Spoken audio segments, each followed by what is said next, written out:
आपका स्वागत है मेरे इस यूट्यूब चैनल पे जिसका नाम है रेशम क्लासेस इग्नू का ऑलराउंडर चैनल। जहां आपको आपके सब्जेक्ट से यानी बीएससी ऑनर्स से आपका तो आपको यहाँ टेंशन लेने की जरूरत नहीं है।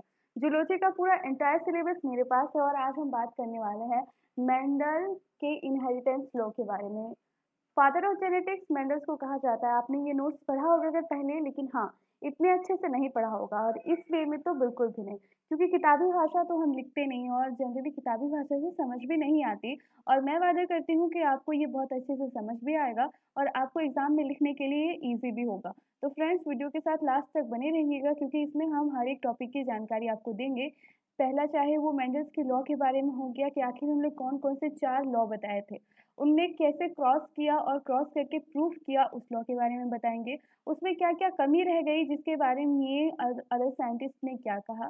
फेनोटाइप जीनोटाइप क्या होता है, मोनोहाइब्राइड और होमोजेनस हेट्रोजेनस क्या होते हैं, इसके बारे में जानकारी। और जो लॉज हैं, लॉज कैसे उन्होंने प्रूव किया, लॉ ऑफ सेग्रीगेशन क्या है, एवरीथिंग एक वीडियो में अगर आपको सब कुछ मिल जाए आपकी लैंग्वेज में तो क्या बात हो जाए। तो सब कुछ जानने के लिए दोस्त वीडियो के लास्ट तक बने रहिएगा।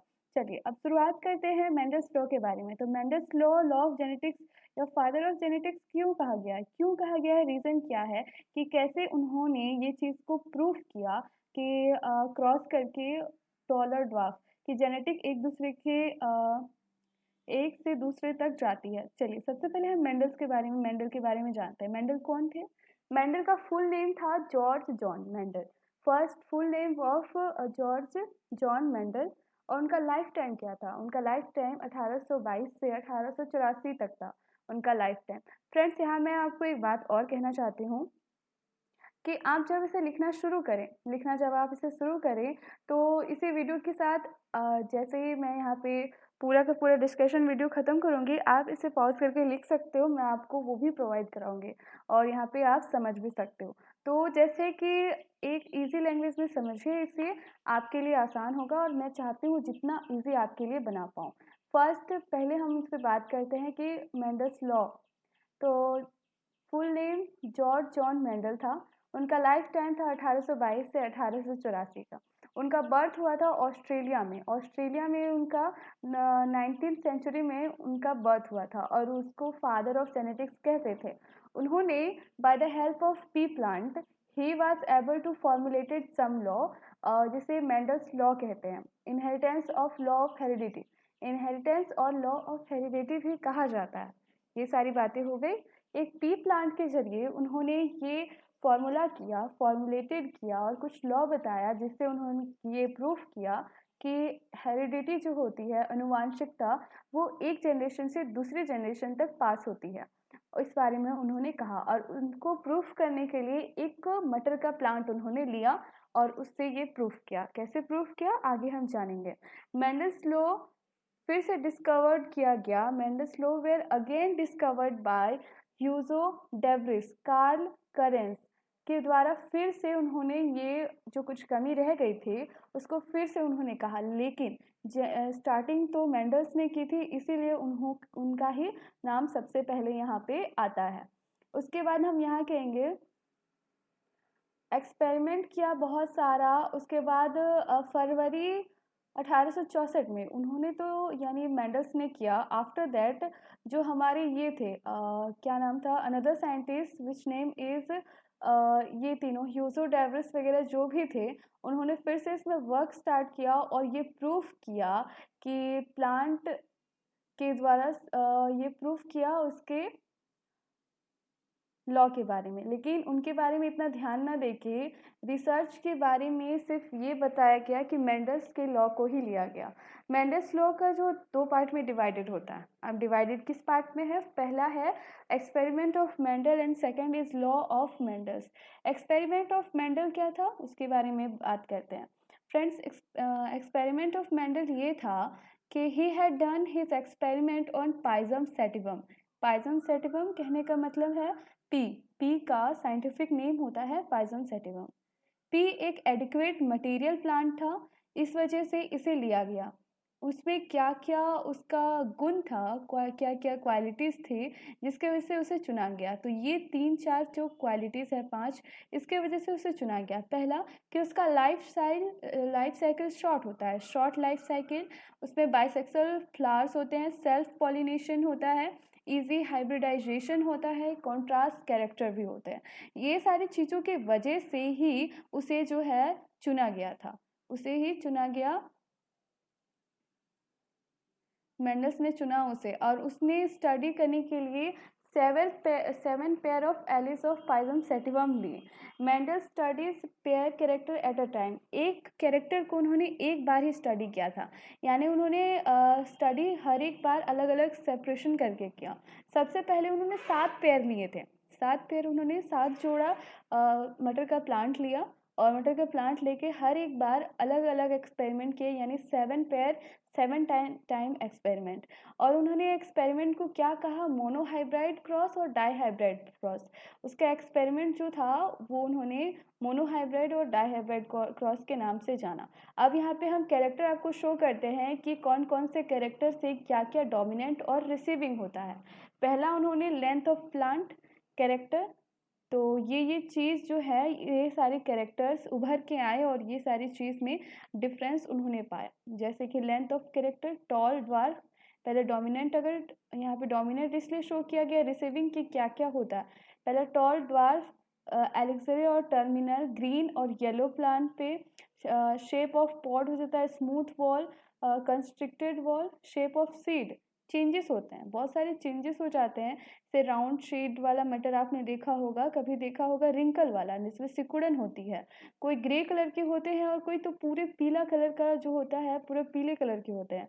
कुछ येलो होते हैं और कुछ ग्रीन होते हैं। और किसी पे सेपरेशन जो उसका अंदर का जो पार्ट है वो कुछ इस तरह शेप में होता है सेपरेशन, तो कुछ दोनों grain.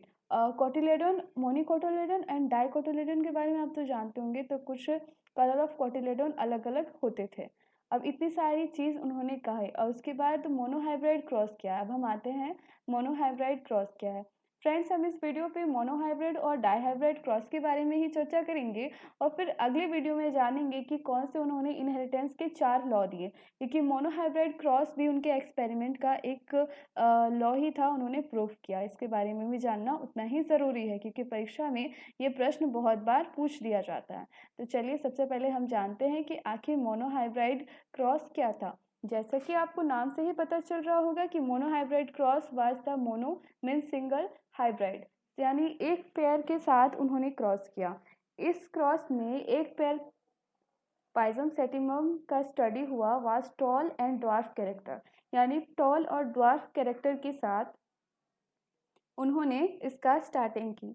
Mail was one of the male character और दूसरा था female character, such as tall and dwarf. Male, tall plant जो लिया गया वो मेल था, और ड्वार्फ प्लांट जो लिया गया वो फीमेल थी। Now after that all plant in F1 generation are tall. जैसे ही उन्होंने क्रॉस करवाया तो फर्स्ट जनरेशन के जो जितने भी प्लांट हुए वो सारे टॉल निकल गए। उसके बाद सेल्फ क्रॉस उनके बीच में कराया, टॉल और ड्वार्फ के बीच में, और फेनोटाइपिक और जीनोटाइपिक जो रेशियो हुआ वो कुछ इस तरह हुआ, यानी 3:1। 3:1 यानी फेनोटाइपिक कहने का मतलब होता है, अब यहाँ पे समझते हैं। फेनोटाइपिक यानी जिसके दिखने में गुण समान है, जो दिखने में इक्वल दिखते हैं, जिनमें क्वालिटीज़ दिखने में इक्वल है, लेकिन उसका जीन अगर जीनोटाइपिक स्टडी किया जाए तो उसके जीन अलग अलग हैं, यानी नेचर अलग है लेकिन दिखने में इक्वल है। तो 3 ऐसे हुए जो दिखने में इक्वल थे और एक जो दिखने में अलग था। देखिए यहाँ पे क्रॉस कैसे कराया जाता है, तो क्रॉस यहाँ पे ऐसे कराया था उन्होंने। सबसे पहले उन्होंने लिया था टॉल लिया, उसके बाद ड्वार्फ लिया।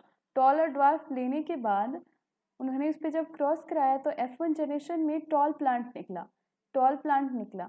लेकिन ये प्योर टॉल नहीं था, प्योर टॉल नहीं था, टॉल था लेकिन प्योर टॉल नहीं होता। अब प्योर टॉल और में ये होता है कि वो फिनोटाइपिक और जेनोटाइपिक, यानी दिखने में भी और उसके जीन में भी, दोनों में ही वो टॉल होता है। ठीक है, अब आगे हम चलते हैं, आगे बात करते हैं F2 जनरेशन के बारे में। F2 जनरेशन में कुछ इस तरह हुआ कि फर्स्ट जनरेशन हो गया, फिर जो प्लांट F1 जनरेशन में आया उस प्लांट में फिर से उसमें क्रॉस कराया गया, तो जब वहाँ पे फिर से क्रॉस कराया गया तो थोड़ा कुछ चेंजेस हो गया। अब फेनोटाइपिक जीनोटाइपिक रेशियो में चेंजेस आ गए और यहाँ पे एक प्योर टॉल प्लांट और 2 यानी 3 टॉल प्लांट निकले और एक ड्वार्फ, यानी 3 टॉल प्लांट ऐसे क्रॉस करा के यहाँ पे पूरा जो है यहाँ पे थोड़ा सा फिगर आउट करके दिखाना पड़ता है। यहाँ पे क्रॉस कराया, ये क्रॉस कराने का सिंबल है। ये मेल और फीमेल यानी फीमेल वाली जो ये होती है वो इस तरह से साइन होता है और मेल प्लांट के लिए इस तरह का साइन होता है, ठीक है। तब दोनों को जब क्रॉस कराया तो टॉल और ड्वार्फ को क्रॉस कराया आफ्टर जनरेशन में, तब एक प्योर टॉल प्लांट मिला टी और एक टी एंड टी यानी शॉर्ट टी, और यानी ये भी टॉल हुआ ये भी टॉल हुआ और ये प्योर ड्वार्फ हुआ। एक प्योर ड्वार्फ, एक प्योर टॉल और 2 टॉल मिलते हैं, ठीक है। तो ऐसे टाइप से 3 टॉल और एक ड्वार्फ हुआ लेकिन एक प्योर टॉल हुआ। तो इस तरह से पता चला कि मोनोहाइब्रिड क्या होता है। अब इनके एक्सपेरिमेंट में उन्होंने कुछ क्या क्या बातें जानी। उन्होंने जो एक्सपेरिमेंट किया मोनोहाइब्रिड क्रॉस, तो इन्होंने कुछ कैरेक्टरिस्टिक फाइंड आउट किए। किसी भी कैरेक्टर में 2 टाइप के डोमिनेंट और रिसीविंग होते हैं, यानी एक रिसीव करने वाला और एक जो उसमें डोमिनेंट होता है। दोनों कंट्रोल किए जाते हैं एक फैक्टर के द्वारा जिसे एली कहते हैं। एलिस क्या होता है, एक फैक्टर कंट्रोलिंग होता है।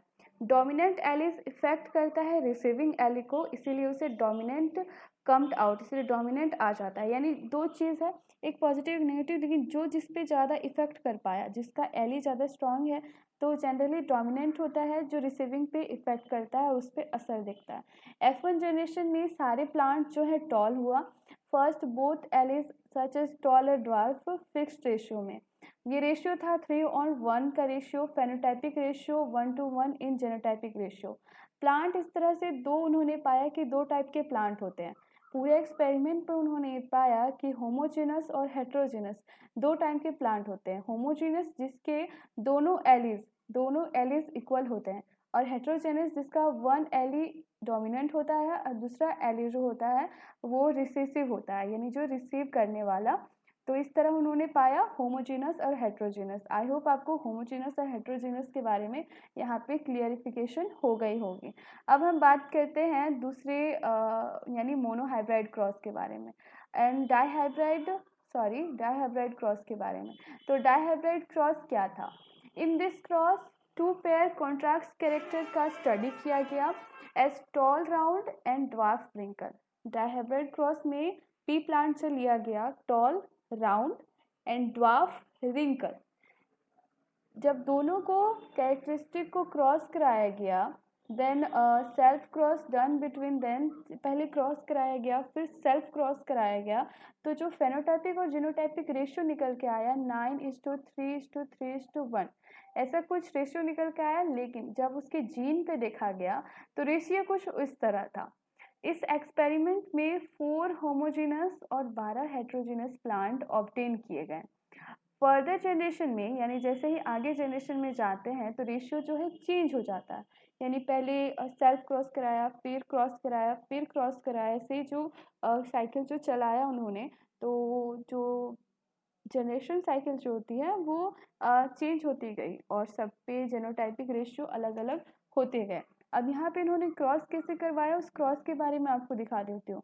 तो उन्होंने टॉल राउंड लिया एंड टॉल फ्रिंकल लिया। तो दोनों प्लांट जब लिया तो ये थे मेल वाले, तो मेल प्लांट जो थे वो डोमिनेंट हो गए और ये रिसेसिव हो गए। तो उनसे फर्स्ट जनरेशन में tall round, tall wrinkle, dwarf round and dwarf wrinkle, यानी 2 टॉल हुए और 2 ड्वार्फ हुए। तो इस तरह का रेशियो यहाँ पे निकल के आया था। इस वीडियो में हमने जाना, उसके आगे वो पूरा एक चार्ट जो है इस पे बनाया हुआ है। मैं आपको पूरा चार्ट दिखा देती हूँ। ये चार्ट उन्होंने इस तरह बनाया कि किस तरह से उनको जो पूरा एक चार्ट में डिफाइन कर सकते हैं। ये चार्ट आप देख रहे हो। उसके बाद ये टॉल ड्वार्फ का पूरा रेशियो बना हुआ है, पूरा रेशियो यहाँ पे बना के उन्होंने दिखाया है। अगली बार जब हम लॉ ऑफ मेंडल्स के बारे में बात करेंगे कि लॉ ऑफ मेंडल्स क्या है। एक वीडियो में अगर मैं बताऊंगी तो वीडियो काफ़ी लंबी हो जाएगी। अब आपको इसे लिखना भी है। अब आप चाहते हैं इसका नोट्स मिले तो यहाँ से स्लोली सिर्फ स्क्रॉल डाउन होगा और आप पूरा वीडियो चला के देख सकते हो, उसे लिख सकते हो, नोट्स बना सकते हो, क्योंकि बहुत ईजी लैंग्वेज में है और आई होप आपको इसे क्लियर ही नज़र आ रहा होगा। तो अब यहाँ से आप सिर्फ लिखना शुरू कीजिए, पेन पेपर ले आइए, वीडियो को चला के अच्छे से नोट्स बना के इसे रख लीजिए। यहाँ से आप सबसे पहले इंट्रोडक्शन लिखिएगा। अब यहाँ से मैं हो जाती हूँ म्यूट और जैसे ही यहाँ पे डैश लाइन देके जैसे नोट्स बनाया हुआ है वैसे आप धीरे धीरे स्क्रॉल डाउन करके इसे आप लिख सकते हैं। तो फ्रेंड्स अब यहाँ से आप इसे लिखना शुरू कीजिए। आई होप आज आपको इसमें कोई दिक्कत नहीं होगी। चलिए यहाँ से लिखना स्टार्ट कीजिए।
फ्रेंड्स, अगली वीडियो पे हम लॉ ऑफ